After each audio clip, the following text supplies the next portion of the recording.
Cineboys to Cinemen, episode 77. 77. Hope you're well, wherever you are, whatever you're doing. Me too. Had a couple last night. Yeah, we had some beers. So this might be a little bit sloppier than usual.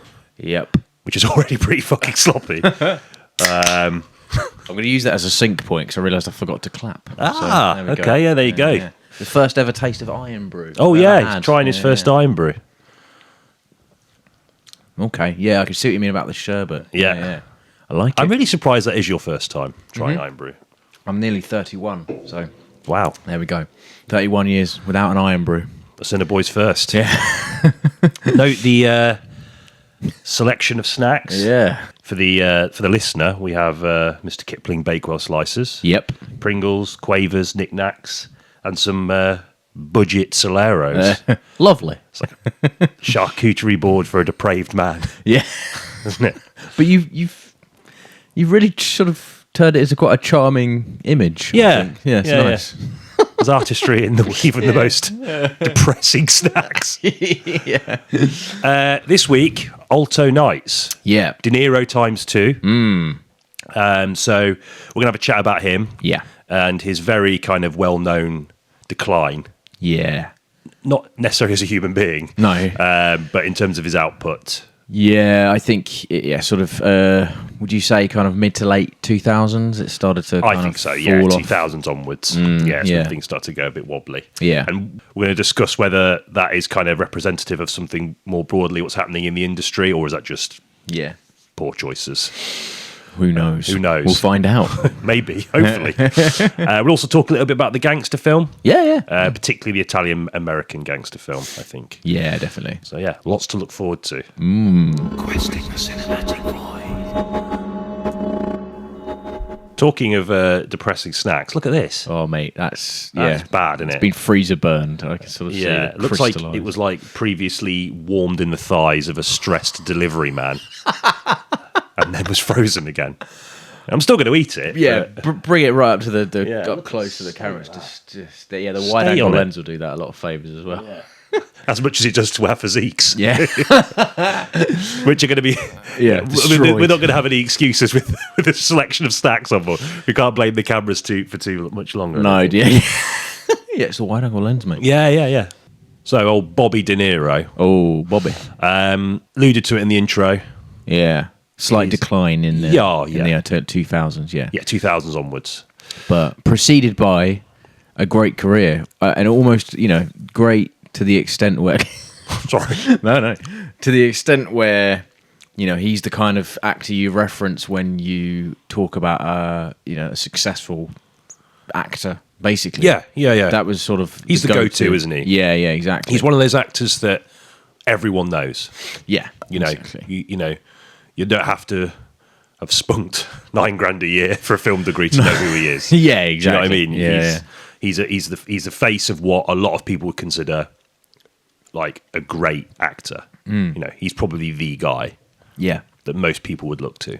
100%. Yeah, And- because of his performance in like Taxi Driver and then The Godfather Part 2, right? Yeah. Is just sort of that is Deer Hunter. seminal. Yeah. Complete. Oh yeah, Deer Hunter and of course. Why can't I remember the name of the boxing film? Oh, Raging Bull. Raging Bull. Yeah, of course. Lest does not forget. Known for it's going to be the kind of thing. Was he sort of the first well-known method actor? I know he's not always a method actor, but for Raging Bull, I think he did sort of pull off some. Like he kind of lost a lot of weight and then gained a lot of weight for the role and that kind of thing. It was the first instance of that, the Christian Bale type thing. Yeah, I'm not 100% sure if he was the first, but he's Probably definitely someone that his commitment to those kinds of roles in terms of the physical transformation, I think, is part of the reason why he's so revered. Yeah. I also think it's just the timing of his ascension as a performer. He was obviously part of that new Hollywood movement, and he was kind of almost the face of it in many ways. If you think about like Taxi Driver, for example, and he also, had Scorsese. Him and Scorsese had a fantastic, will still do, I believe, a fantastic working relationship. Yeah. And it was mutually beneficial to them both. Completely, yeah. In fact, Scorsese's films are the exception to the rule in terms of the kind of 2000s decline, I would say, because he still worked with him. You know, he's in Killers of the Flower Moon. He's obviously in The Irishman. Worked with him quite a lot still. And those films are still fantastic and hold up and stand the test of time and aren't, you know, not. I mean, I know The Irishman, there was some criticism about the CG and, you know, the use of the kind of emerging technology. But as a film, I think it does, you know, it's in the Criterion Collection and stuff, so it does hold up. Definitely the exception to the rule. It is interesting, isn't it, that he, you know, for all this talk of his decline, he still not falls on necessarily, as if it's like a lifeline for him.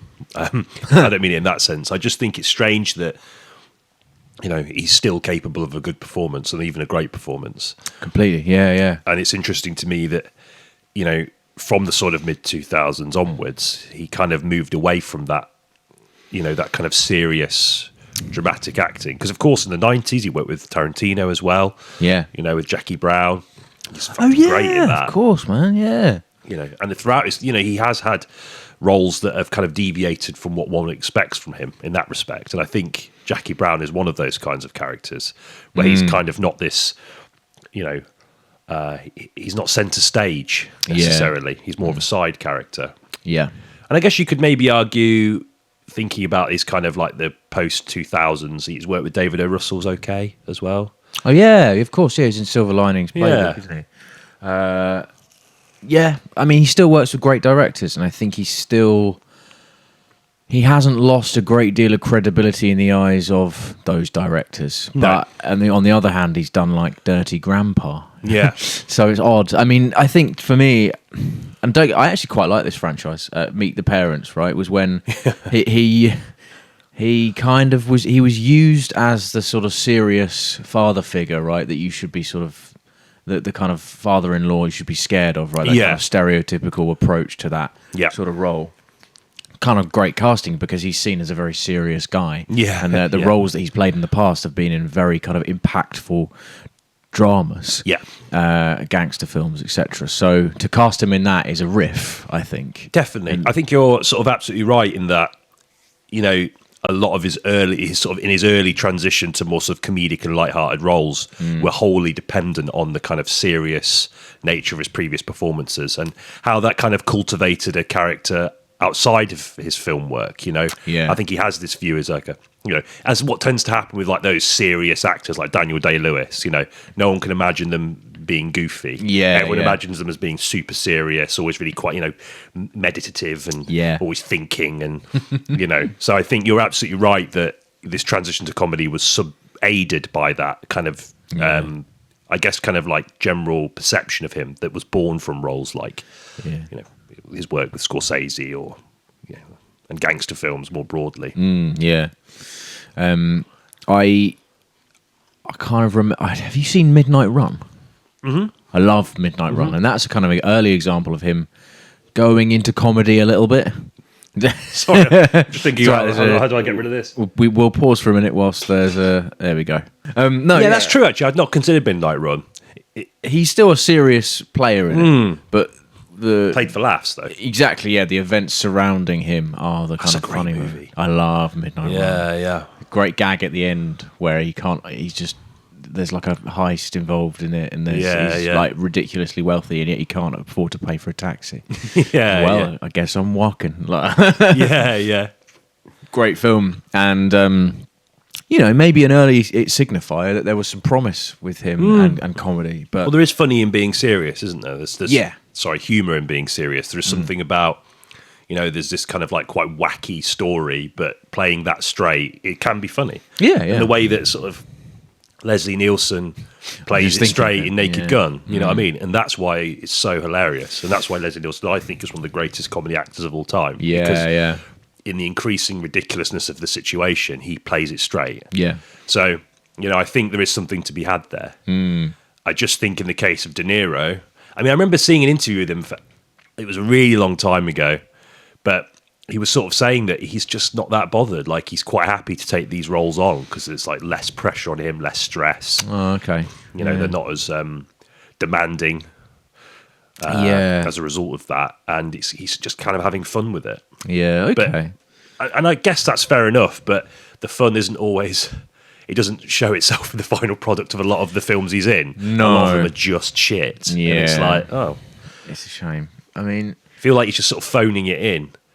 yeah, completely. And his comments there are justified. Like, if he's kind of looking into sort of, I guess, almost semi-retirement in the sense that he doesn't want to be as involved or he doesn't want to commit as much to a role anymore, then I can understand that as he's kind of getting older. But at the same time, I feel like, you're playing with your legacy a little bit, which is a real shame. Not that I do think he's been successful in not disparaging any previous work he's done. No, It is odd. It's just an odd thing to see him crop up in sort of starring opposite like Zac Efron in like a sex comedy. It's strange. Yeah. Not that there's anything wrong with Zac Efron either, but you kind of understand why he's doing it, but you don't quite understand why De Niro's involved as well. Yeah, it's strange, isn't it? But it also brings about the idea of what legacy is and how much of legacy is dependent on people's perception about legacy. Yeah. He's well within his rights to choose what he wants to do, obviously. But it's like, it's so funny that, us and other people are kind of like, well, what happened? Yeah. And yet he doesn't owe anyone that. But it's just interesting that when you look at the quality of his work, there has been a noticeable decline. Yeah. A lot of people would perceive this as a more broader issue away from De Niro, and more that a lot of like quality actors are struggling to find good roles. Okay. Yeah. So, I was just sort of doing some digging about the kind of general perception of Robert De Niro, and it's largely in line with what we're saying. And right. Just the quality of his films has gone downhill. Yeah. And there's obviously been a notable transition from him in terms of his investment and attitude towards the film he picks, and then obviously the performances that he puts forward. But I think a lot of people are sort of pointing in the direction of actually just a more general decline in Hollywood, the lack of these kinds of roles that allow more experimentation and more investment, which in some ways I can sort of see, given that, obviously you had the independent film boom of the 70s, and then it got reinvented in this sort of 90s, and obviously he's worked with Tarantino and those kinds of filmmakers coming through. Yeah.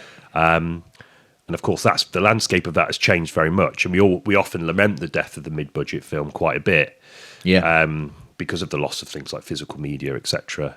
Yeah. Or etc. But I think there's something to be said there about that, and the lack of quality roles that require the higher levels of investment that we're more used to seeing from De Niro. And I just wonder what your take was on that. Yeah, I think if I'm thinking about like mid-budget films that do still exist, they're largely from like A24 basically, and their cast lists are often quite comprised of people in their sort of mid-20s. And a lot of these films are centric around that, not exclusively, but it's kind of a young person's game. And where, not to say that they're not great actors as well, but the roles are not the same as, sort of Jackie Browns, etc. No. So maybe there's something in that, in the kind of the thirst for a young person's story, and like there's just not as much for actors like De Niro, who certainly have it in them still. Yeah, that's interesting, isn't it? That if we think about that in that sense, that the best films of the last few years from De Niro have been films that have been very, one of the sort of central narrative arcs is that it's almost like looking back. Yeah, this old guy looking back. That's it's interesting when you think about like Irishman. Yeah, that film is literally like a send-off to the Scorsese De Niro collaboration as far as gangster movies go. I think so. And a sort of reflection on that. And it's just interesting that his more sort of contemporary, better work is dependent on looking back. Yeah.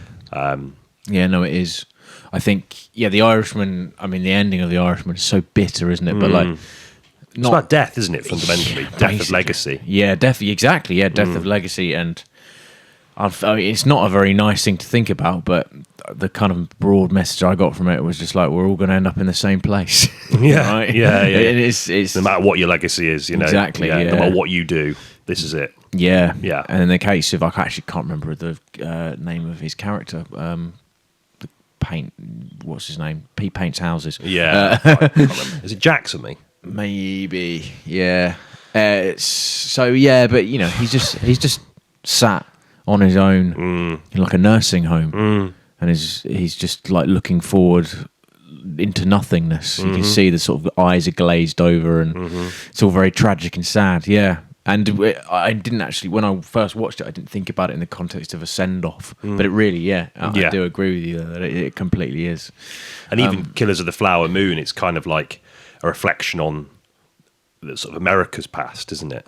Yeah, completely, yeah. A very critical look at America's role in the sort of decimation of culture. Really. Yeah, indigenous culture, yeah. Yeah, and again, the ending of that is sort of brings it full circle and was like, yeah, this is a contemporary look on that and a very critical look on that, rightly so, right? I really wish the UK would do something, the equivalent, like a kind of colonial look back. Yeah, I mean, I think, obviously, if you think about the Nightingale, okay. who she's Australian, the director, but the same director of Babadook.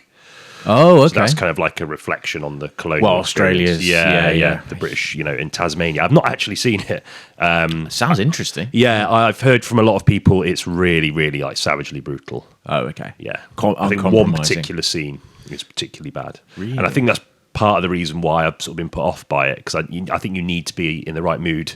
Not that you're ever in the right mood necessarily for that kind of level of gruesomeness, but well, I think to watch a film like that, you're going to be spending the whole time anticipating it. Yeah, which is and a bad thinking way about to it be. afterwards. Yeah. When I think in that context, I think about the ending of Bone Tomahawk. Yeah, or the Do you know middle what I of mean? Irreversible. For Yeah, example. You spend the whole time. It's sort of a horrible build-up. Yeah. Before the plunge. Yeah.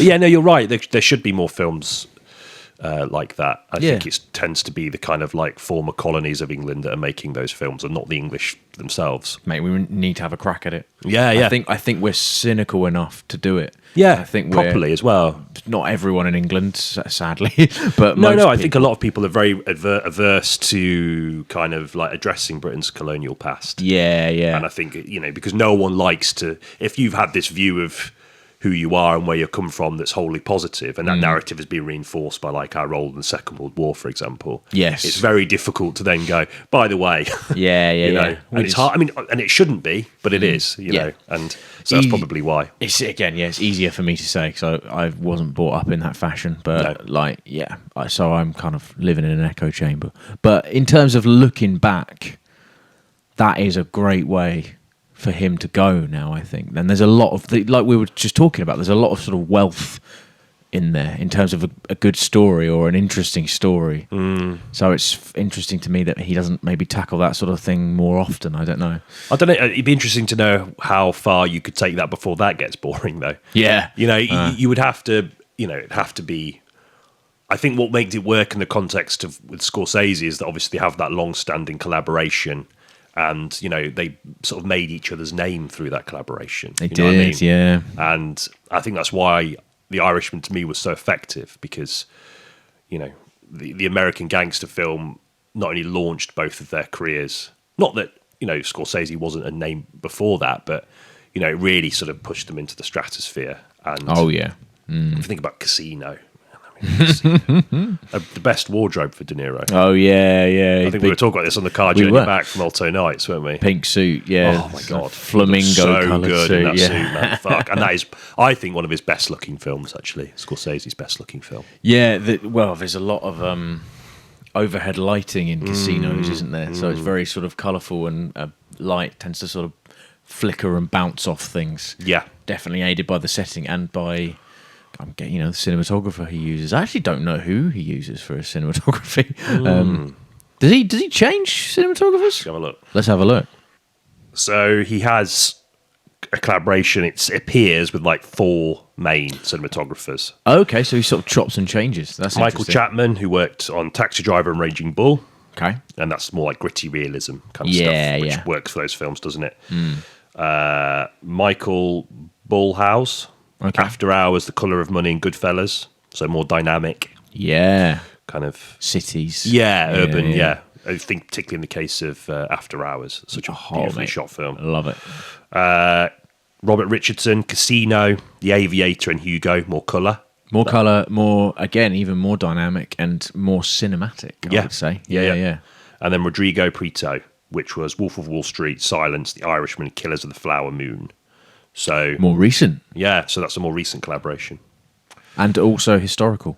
Yeah, Yeah. I know The Aviator is also historical, but there's a sort of ode to cinema with The Aviator that isn't really in Killers of the Flower Moon. No, Um, no. Yeah, more dusty. Yeah. Oh, wow, okay. That's actually really interesting as an aside. But, I think...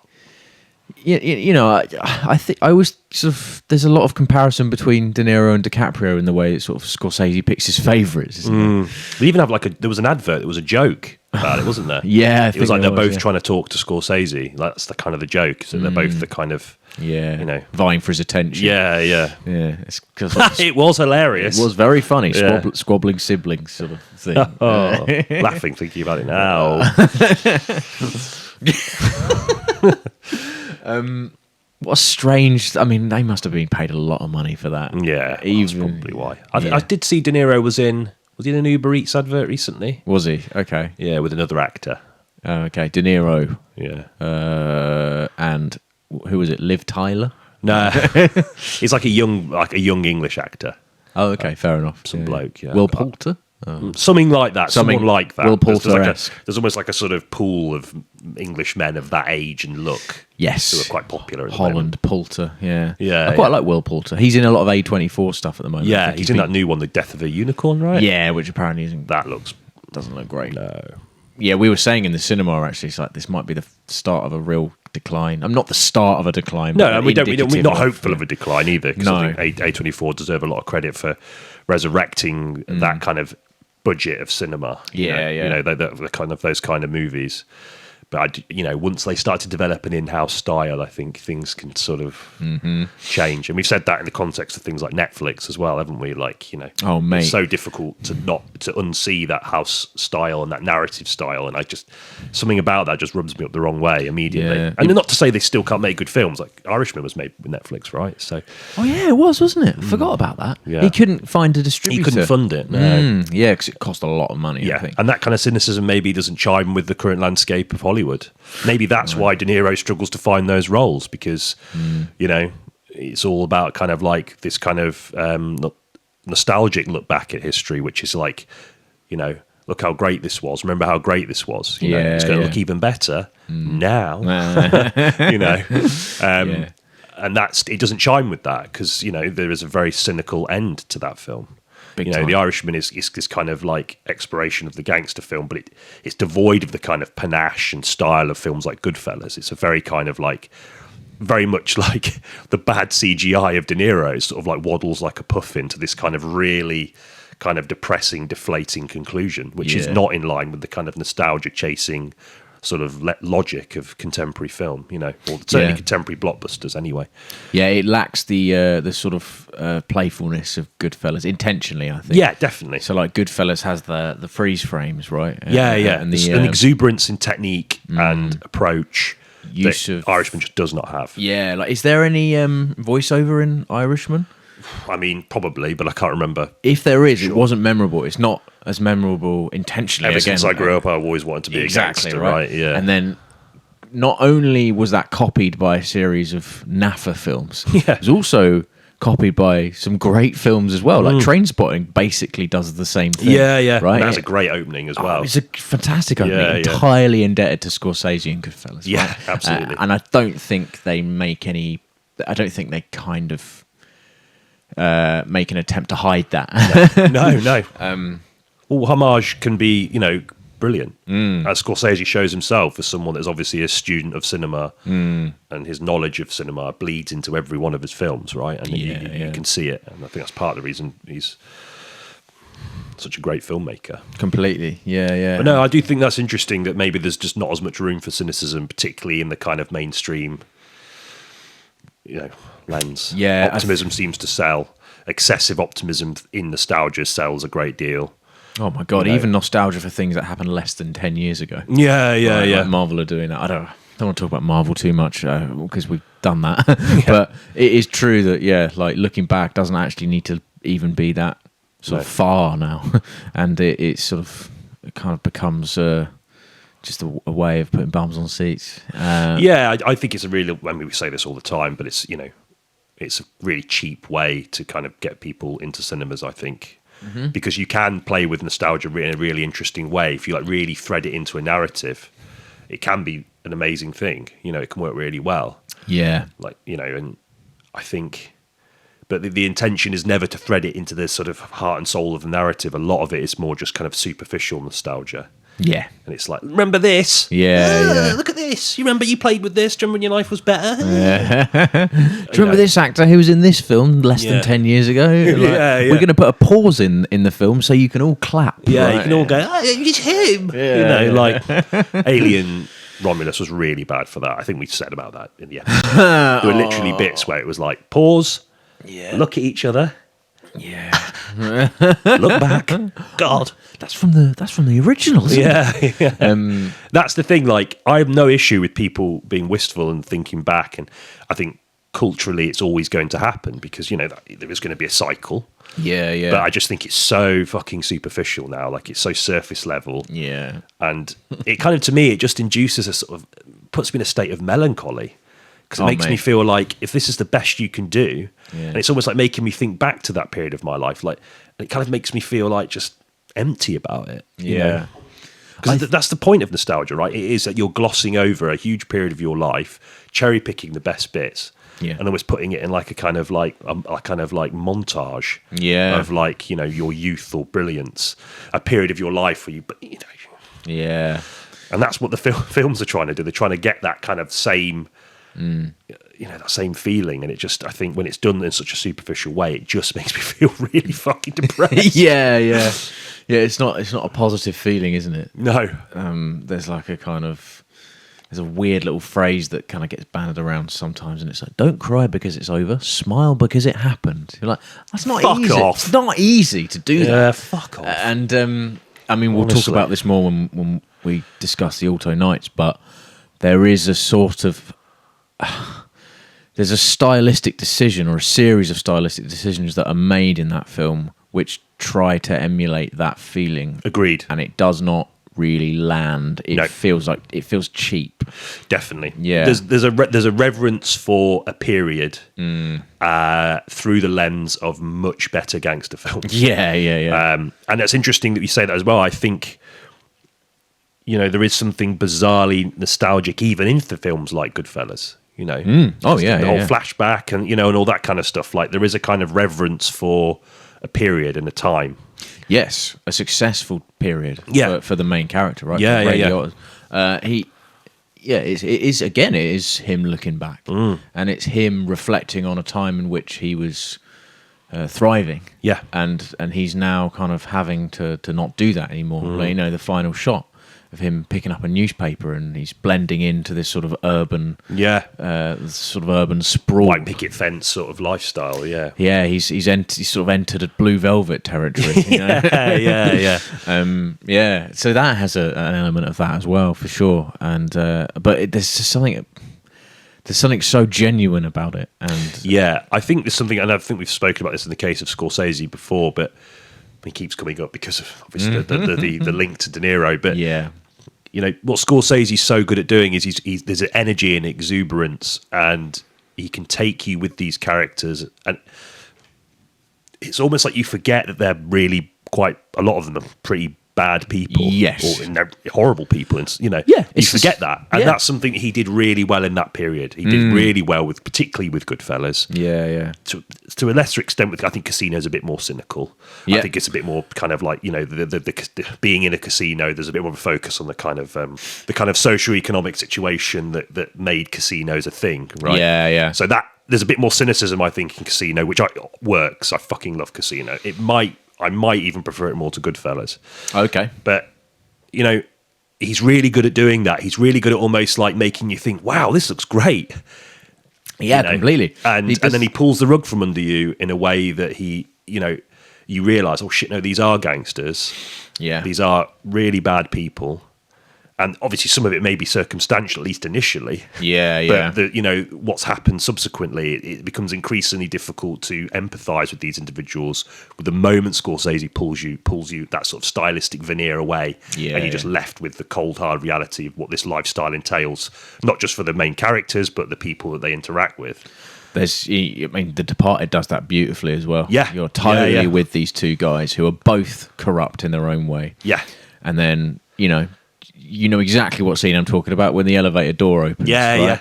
Fucking hell. Like, there is, in that moment, there is no there's nothing poetic about No. it. It's just like happenstance. Yeah. And, yeah, and that's the rug getting pulled under from you, right? It's sort of what Ocean's 11 doesn't do. Although I still love Ocean's 11, but they're criminals, right? Yeah, You're yeah, fucking with them the whole ride, you know.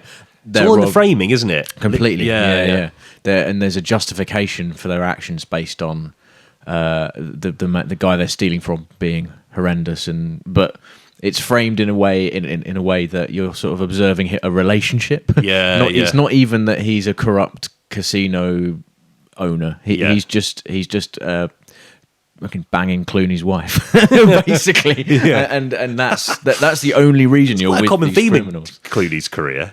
Really? Well, in terms of films, yeah. That's true. The Descendants. Oh God, yeah. His wife dies, but she's been cheating on him the whole time. Yeah, and he goes to try and find the bloke, doesn't he? Yeah.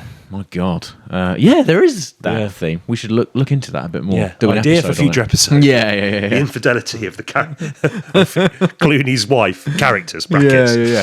Hopefully. Yeah. Sorry, George. Imagine that. Yeah, we get a Cineboys exclusive. We got their ear to the ground and we're hearing. Yeah. Infidelity afoot. No, I think. I think it's going back to that kind of thing that Scorsese can do really well. I think it's that style which so many filmmakers in the gangster genre have tried to ape. Alto Knights is definitely in that category, and it's for the worse for it. And we'll go into that later. Yeah. But, when we talk about that, and I know we've mentioned this a few times, but Scorsese struggles to do that now. Think about Wolf of Wall Street. That backfired. Yes, it did. I used to defend that. I think I said this before, but I used to defend that film and say, no, it's very similar. But there's something about the approach to that, and maybe because it's a bit closer to a more conceivable lifestyle in terms of like a job in like sales or whatever, and it got taken by that culture very readily and very quickly. Yes, it's not like a gangster lifestyle is a bit more. I don't know. Difficult to obtain. Yeah, I'd say so. Yeah, you're more likely to work in sales than you are going to walk around with a pistol shooting people in the face. Yeah, right? Exactly. Yeah, unfortunately. There's a contemporary thing in Wolf of Wall Street which it did backfire, and I think maybe it was a bit of an oversight of Scorsese to not consider that group of people and how they would perceive. I was about to say Jordan Peterson. What's his name? Jordan Belfort. Jordan Belfort. Yeah, and how they would kind of deify him. Yeah. It wasn't the intention of the film, and it is obvious as if you've got Scorsese's filmography is it is primarily, I think there is a very sort of strong anti-capitalist sentiment in all of his movies. I think actually in various guises, and maybe it's not as strong in some. Yeah, it was the intention of Wolf of Wall Street, but I think the casting of DiCaprio potentially hurt it in that way as well. Okay. Because unlike De Niro, who has played, his back catalogue is filled with people who are morally questionable. DiCaprio's start was like Titanic, where he was sort of, I guess, Django. Yeah, I mean, he's tried it, and actually it does work in Django, but it's one of the better things about Django, really. I think if he puts a sharp suit on and combs his hair back, people are still going to be like, that's the DiCaprio from the 90s. Right, yeah, I can see that. And he's aged pretty gracefully, hasn't he? Yeah. In terms of his face. Anyway. Yeah, it's sort of widened a bit. That happens to everyone. That's happened to me. I mean, you can see that. Just the lens. and me, actually. Yeah. So your head, you get to 30, your head just expands. Yeah. It's like someone when you're sleeping just creeps in with a football pump and just puts a little bit more in there. Yeah. I look at myself sort of, why is my head so bloated? It's like a horse's testicle. I never noticed until I saw previous pictures of myself. Oh, that's the worst. Yeah, you don't want to do that. My head was so sort of nicely proportioned. Defined. Yeah. I had it was kind of my cheek. It sort of went down. Yeah. Now it's sort of like like a sort of squirrel that refuses to bury his acorns. And the same thing has happened to DiCaprio. But regardless, it's still, yeah. My point is that I think it's easier for people to identify him as someone to follow. Yeah. Whereas with De Niro, his back catalogue reflects a lot more kind of cynicism. moral I agree. Yeah, 100%. Yeah, absolutely. We've talked about Wolf of Wall Street in the past on this podcast, but I didn't consider that until just now. Well, yeah, like if you think about the films he did afterwards, they are a bit more slow-paced, meditative, and the criticisms of like society more broadly are far more overt. Oh, mate. Yeah, So, maybe that transition to that kind of slower pace style of filmmaking was as a result of the kind of reaction to Wolf of Wall Street. Yeah, because Wolf of Wall Street, even though it's 3 hours long, is so snappy. It's brisk, isn't it? Yeah. Big time. The pacing of that is... I mean, I really enjoy the pacing of that film. It's very watchable. That's part of his problem, perhaps. Completely, yeah, because you can cut it up and put it on TikTok. That's kind of it. You couldn't do that with The Irishman, could you? Sort of like, just shots of De Niro, like. Yeah. Just slowly losing his mind. Well, you never know. Let's try it. Yeah, maybe. That's how we start our TikTok campaign. I can't be asked. No, we're not doing it. No, we're happy having 2 listeners an episode. Yeah. I think. I think there's something in that, and I think that maybe all of that is the reason why De Niro is now. Yeah. Not shit. Shit would be harsh, but he's not a safe pair of hands anymore, though. No, I mean some of the films he has been in have been bad. Yeah, like really bad. It's just like, and again, like it's his choice. He's entitled to do what the fuck he wants. But I just think there is something. It's just a shame. But again, so much of that legacy is placed on his shoulders by other people, and he shouldn't have to do that for anyone. No, and I think when you do become that kind of actor, and there is that pressure to maintain that persona. Yeah, probably part of the reason he probably did it. Yeah. Also, the money probably didn't hurt because you're probably going to get paid more money for doing an absolutely dreadful comedy than you will The Irishman. Especially if you're De Niro. Yeah. I think this is... I don't know. I don't like to talk about this kind of stuff because I think it's... I don't think it's been properly fact-checked. It might be absolute bollocks, but I think his wife might have struggled with addiction to sort of spending and shopping and stuff. Right. I know that sounds odd, but I did hear that.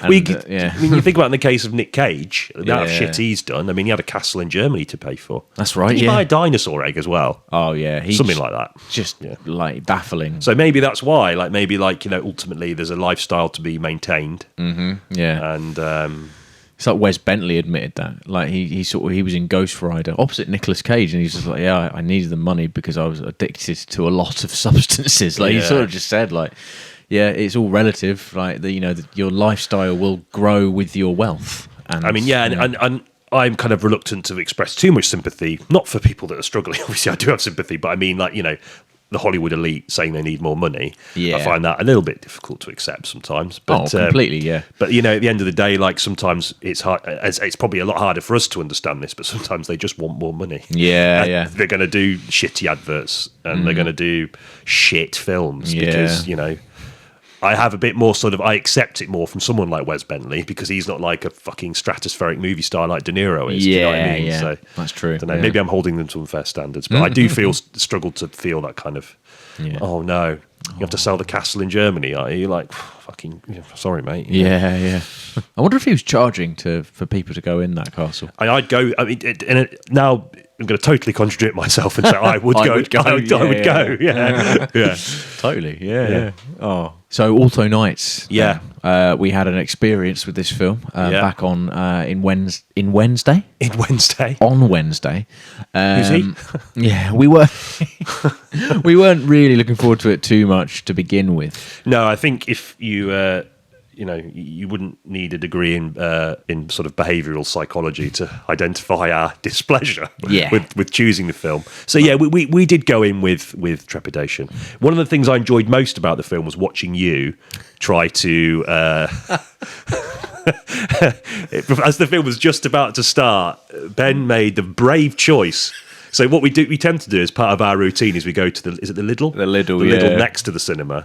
And I'm always quite interested in the snacks Ben chooses. And usually, but he picked a big sushi pack. Yeah. And watching you try to kind of deconstruct the packaging and then apply the requisite soy sauce and ginger and wasabi to each piece in basically pitch black darkness. Yeah. It was of great enjoyment to me. Oh, I'm glad. Yeah, I don't know what I was thinking. I admired it. I remember even thinking you should bought it. Ooh. Yeah, no, it's just like usually I just buy like 2 sandwiches for dinner. It's a little bit like, it's not great. No. So I thought let's go and try and get a sort of balanced meal. I think I encouraged it, and not because I thought you were going to struggle so much, but I was like, yeah, mix it up. It was the trailers. It was the end of the trailers. We were a bit late, weren't we? Yeah, yeah, and so the illumination. Because I was eating chips. Oh yeah, That sounds so bleak. Oh man, in this very room. Yeah. No. So yeah, I with trailers, the illumination changes quite a lot because it's very fast and cutty. So I was trying to figure out if the thing I bought had peanuts in it. So I can't eat peanuts. Of course, yes. So that was the start of that. Was me just like holding it up to the screen, and there was more people in the screening than I thought there was going to be. Yeah, there's about 6 or 7 other people, maybe. Yeah, which. Maybe fairly including typical. a guy that got up and left 3/4 of the way through. Oh, did he? Yeah. Oh, He man, moved a lot. That guy. I don't know why he couldn't sit still. Did he have like 6 packets of crisps? Was it that guy? The one that was sat in the far corner. Yeah. yeah. That guy. Yeah. Baffling man. Speaks a lot as to the quality of the film that we're recalling more the experience of sitting down in the cinema than the With actual like 5 film. other lonely people in there. Yeah. Anyway, I spilt katsu sauce all over myself. I've still got the stain still on my jeans today. Oh God. Oh, shocking. Oh yeah, but as for the quality, as for Alto Knights itself, you said before you were afraid of it just being mediocre. Yeah. And I think our expectations in that regard were sort of met, weren't they? Yeah, I mean, it's. I think I even said this to you after we came out. Like, it's very rare that you have an expectation of how a film's going to make you feel, and the film delivers on that. Yeah, and I came out pretty much just as sort of numb to it as I was going in. I didn't dislike it. I didn't think it was like totally worthless. No, De Niro's not bad in the film. No, but it's just painfully sort of mediocre in pretty much every conceivable way. Yeah. I think what strengthens the claims of mediocrity is the fact that it is so reliant on those tropes of the gangster film that we've already discussed. Yeah. Central to a lot of the gangster films, and particularly in Scorsese's gangster films, there is kind of like a moral sickness at the centre of the American dream, which allows criminality to flourish. Yes. So okay. the immigrant experience, being pushed into kind of poverty, and the fact that there is kind of like space for this kind of criminal enterprise to intersect with kind of quote unquote legitimate business. Yeah. And that's one of the strongest things about Scorsese's movies, is that runs parallel to the kind of exuberant nature of the narrative and the rise and fall of his characters in the gangster setting. Alto Knights just follows that playbook more egregiously, like in a really boring way as well. It's just like the film is just, the spine of the film is both of the characters, both played by De Niro, both kind of reflecting on this sort of power struggle that they have, and how that has wider implications, not just for them, but and their community, but the kind of American history itself. Yeah, that's it. I think the looking back thing that is deployed in Alto Knights is sort of done with a photograph. It keeps zooming into the same photograph of them two when they were young, and it's just like, I'm not really buying it. I don't quite understand. They didn't set up that arc very well. Like, it took me a while to realise that they knew each other in a previous sort of like younger life. It kind of unravelled in a sort of haphazard way. Yeah, and as a result, I didn't really care about either of them, really. No. I actually thought the prick one, I can't remember his name, it's not Frank Costello, the other one, was more interesting, and he wasn't in it as much. No. And they do this is happening a lot. It happened in Mickey 17, the whole double camera thing, it's pretty straightforward, really. You just need a motion control camera. You can do what you want. You just have to composite the two performances together. There was actually moments where I could tell. Oh, really? There was like weird. Yeah, I did wonder. I wanted to ask you about that. Yeah, it just doesn't. if you do it. The best example of it is in the Richard Ayoade film The Double, which is fucking seamless. Yeah. But in this, there's like little pauses where you can tell it's like a cue, Right. for De Niro to talk to himself. And Yeah. there's a little, and I kind of thought this is again not bad, but just mediocre Yeah, in terms yeah. of the way it's executed. Yeah.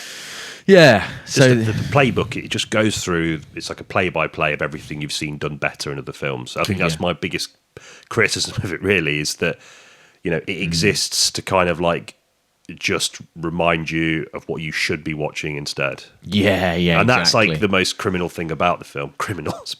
I mean, De Niro's fine in it, but again, like you sort of get the impression he's sort of phoning it in. At this stage. I don't know if that's just because we have that perception that we've discussed already about him, that he's kind of, he's at this stage and, he's kind of, I don't know. I just feel like he should have left the gangster film behind after Irishman. Like Irishman felt like the perfect way to conclude that part of his career. Not that I'm giving him career advice, because I'm not a professional, successful actor. Far from it. But,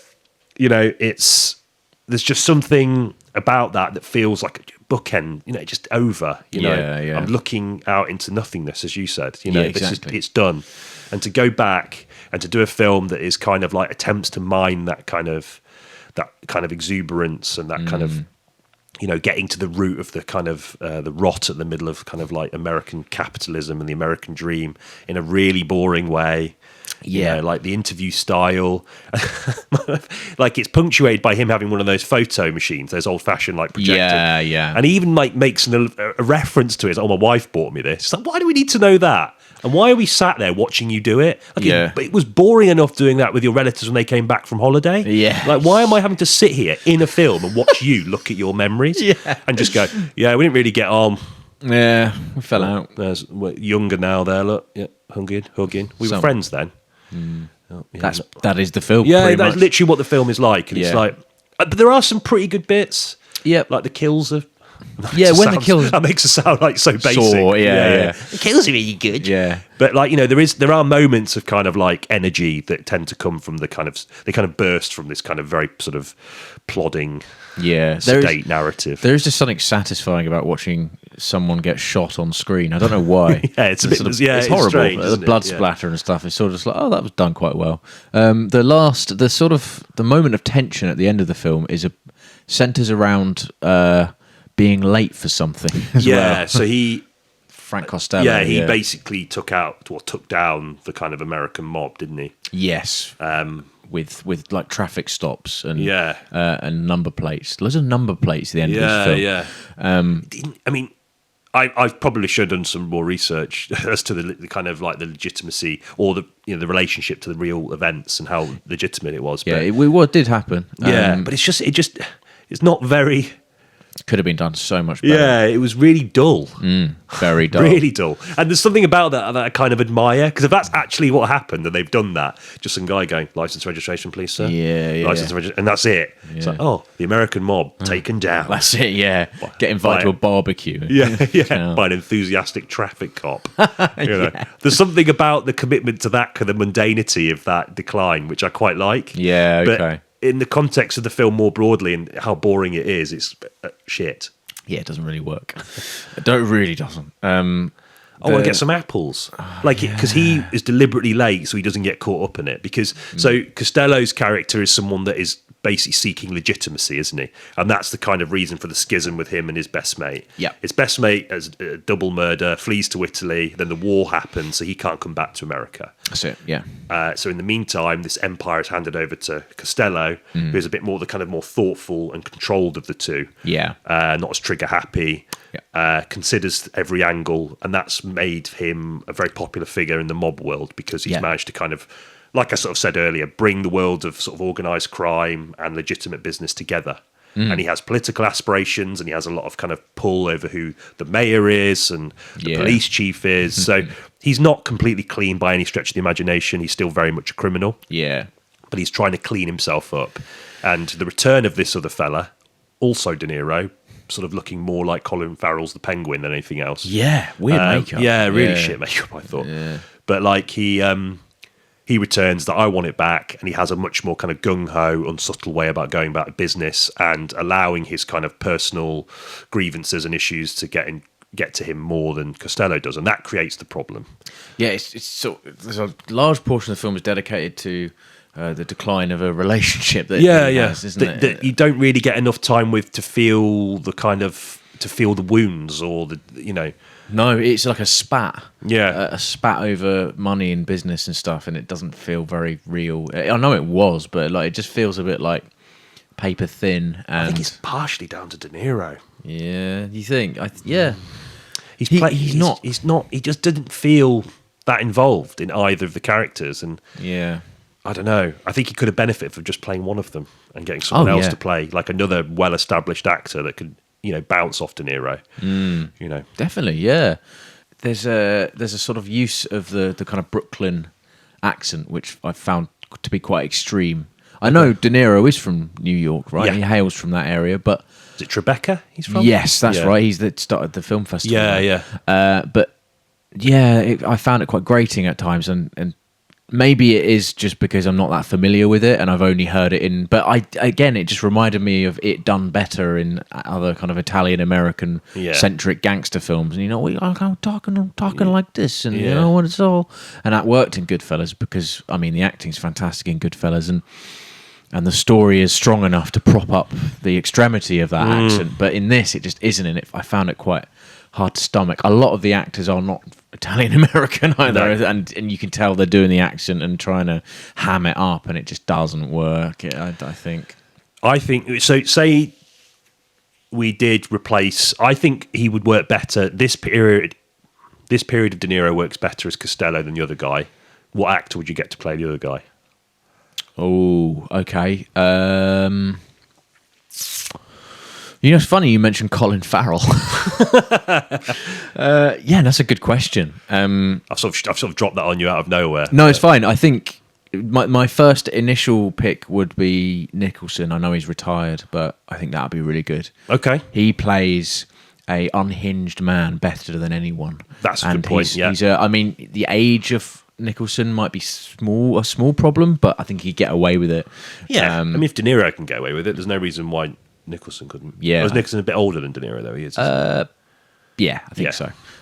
But yeah, that'd be my pick, actually, ultimately. Not Colin Farrell. I'm just thinking like phone booth era Colin Farrell. Yeah. I've not seen The Penguin because I'm not a big TV show guy, and if I was going to watch a TV show, I don't think it'd be The Penguin. No disrespect. But apparently he's quite good in it. Yeah, he was pretty good as the Penguin in the Batman film. I liked him in it. Yeah, he was all right. I thought the Batman, I think people put too much praise on the Penguin as a character. Not that it was bad, but that a lot of other elements of that film should have got a lot more praise. Like I thought visually it was really stunning. I like Pattinson in it a lot. Yeah, he was quite a good Batman, wasn't he? Yeah. But because Farrell had the makeup, I think people were it's funny, isn't it? When we speak about this quite a lot. This is a bit of an aside. Yeah. We speak about this quite a lot in the sense that, the way in which certain cinematic techniques or certain elements of the filmmaking are used in marketing. Yeah. And they're very selective about what they choose. Like the one take, as we always say, is something they do. Makeup's another. Mm-hmm. Makeup's another that a lot of people who aren't, as sort of into film would go, God, he did 6 hours of makeup every day. And they find that really sort of enchanting. Yeah, it's almost like it's confirmation that the actor has sort of suffered for the part, right? It's the same as like Christian Bale dropping down to fucking like 50 kilograms or something. It's the same idea, of having to sit in a makeup chair. Putting the weight back on for Batman and looking absolutely stacked. That's crazy. He put too much weight on. Apparently. He had to slim down again. But yeah, the kind of the fact that I'm quite enthusiastic about knowing that is indicative of that marketing push for, this is the trials that they've had to go through, and look at the result, right? The Penguin was really successful in that because the big phrase was, I didn't know that was Colin Farrell. Yeah. Because the makeup was so good. And obviously that sort of lends itself to the strength of his performance as well. Yeah. Done better, I think, if De Niro's performance was better and if the makeup was better, the same could have been said of Alto Knights, but it just falls flat. It doesn't really... You can tell it's him, but there's just something off about it, and that's it, really. Yeah, it's almost like a reflection of De Niro off the back of a teaspoon or something. Yeah. Do you know what I mean? Yeah, completely. It's odd. I don't know.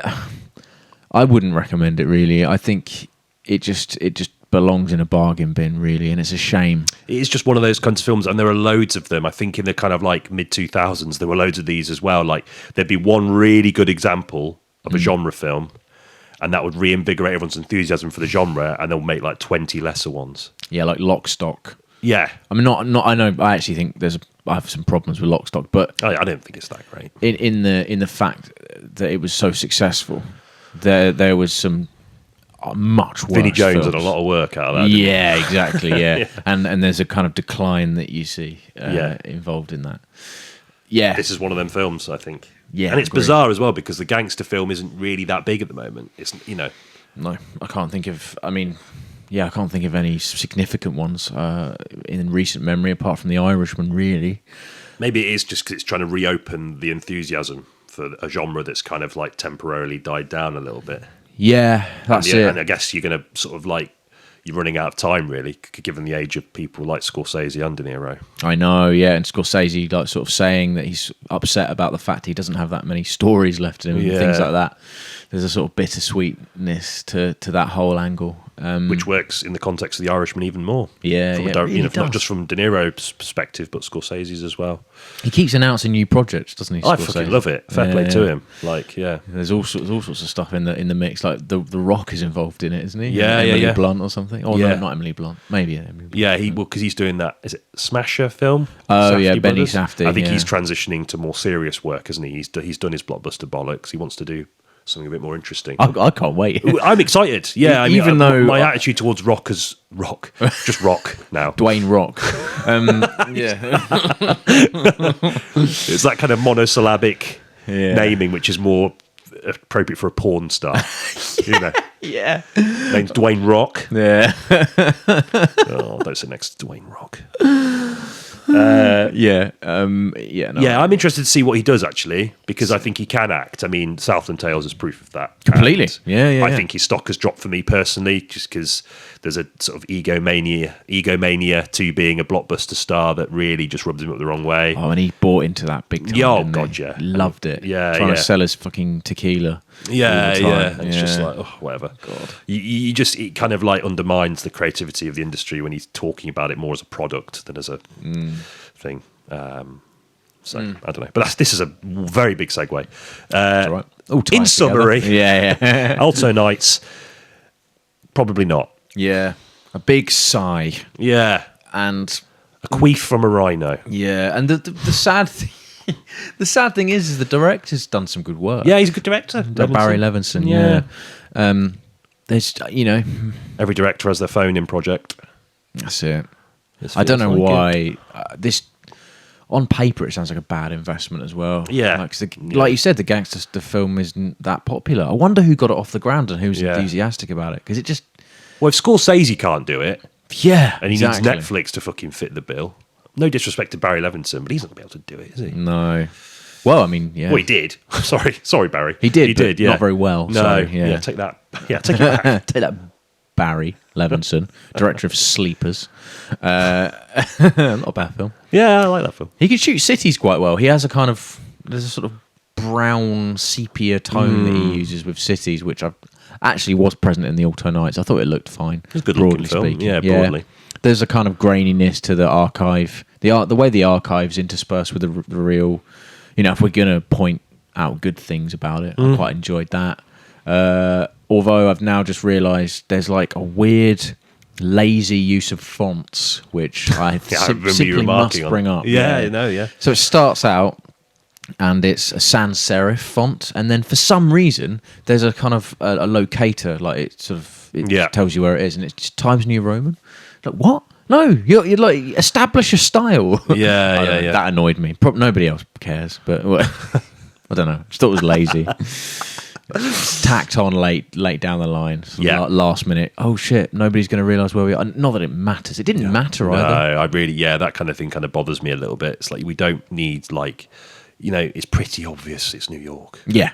Do you know what I mean? Like, fuck me. Just put. I've never been, but like, you know, there's enough movies and TV shows and music about New York that has informed pretty much most of the world as to what its main landmarks are, what the accent is. Yeah. You don't need a little fucking title going, by the way, this is New York. Yeah, this is New York. Just put a yellow cab in front of Times Square. Like, that's all I need. Yeah, yeah. And to place it in an era as well, because there's this thing that, you know, 1957. Like, I don't need to know that. The story doesn't benefit from me knowing that. No. You just put a bit of music in there. Like, I can tell.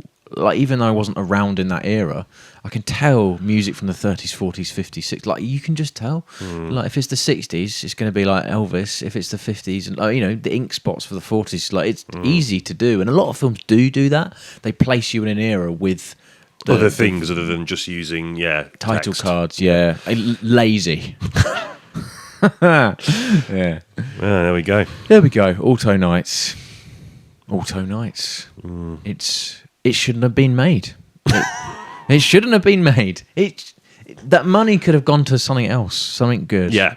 And something good with De Niro in it. Yeah, Like, yeah. you know? Yeah. But I think he's got a good role in him still. Oh, definitely. Because I think back to like Heat, for example. Oh, do you know what? I was thinking there's a film I haven't mentioned and it's Heat. Yeah, man. Why have we not mentioned Heat? I don't know. Fuck's sake. We're pushing the end of the episode as well.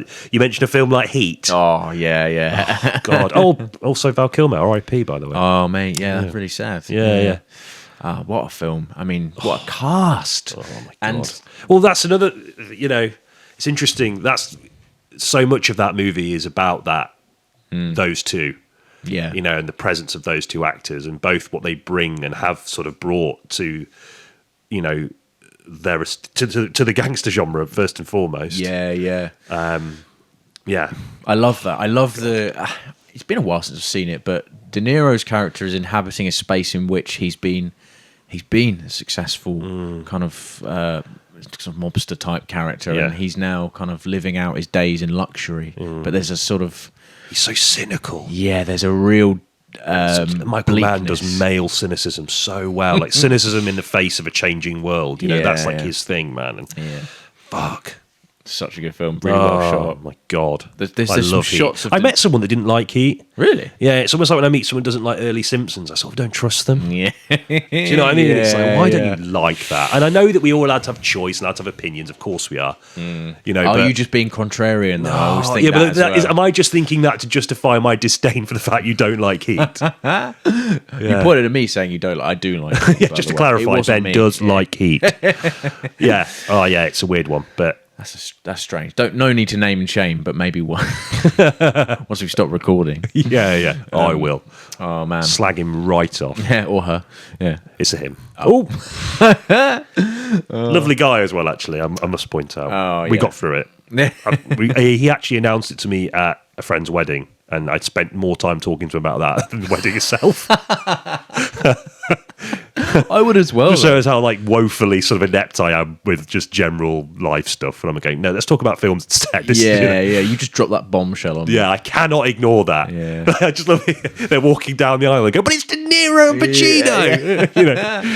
Did you see the shots of De Niro on his own in his nice sort of sea view flat? And the shootout sequence in downtown. Oh my God. I can't believe you didn't like it. No, it's infuriating. I refuse to believe you didn't like it. No, yeah. I think you might have been in the wrong mood. Questing the cinematic void. There we have it then. Yeah. Well, we have it. Alto Knights. Yeah, really good to discuss De Niro, and nice amount of segues in that. I quite liked how it we kind of Yeah. Free flowing. Yeah, exactly. I wasn't expecting it to go in the direction it did, but go. turns out we've got more to mine with the gangster genre. So, Yes. yeah, Absolutely. that was good. Talking of mining, our next film for next week is going to be Minecraft. Minecraft movie. Yeah, I'm sort of a bit worried about because it's Easter holidays now. oh shit! So we're going to be busy. watching it. There's loads of kids in there. And if you don't have, I just think it's going to be a bit like, I'm gonna have to catch quite a late showing because obviously parents aren't gonna want their kids to be out in sort of like 8 o'clock. What are you going to say? They don't want their kids sat next to me? I'm gonna bring loads of anchovies into the cinema. Just eat them. Huge guy spilling katsu curry all over my son. Yeah. Not sure what to think about it. The cynic in me says it's just a kind of example of Hollywood's just ceaseless thirst for IP hungry bullshit. Hopefully I'm wrong. Hopefully I enjoy it. Directed by the guy who directed Napoleon Dynamite. Yeah, I like that film. So, maybe there's like a bit of quirkiness in there that's managed to squeeze its way through the rigorous kind of focus group shit that kind of mainstream Hollywood seems to be fucking, awash with. However, we'll see.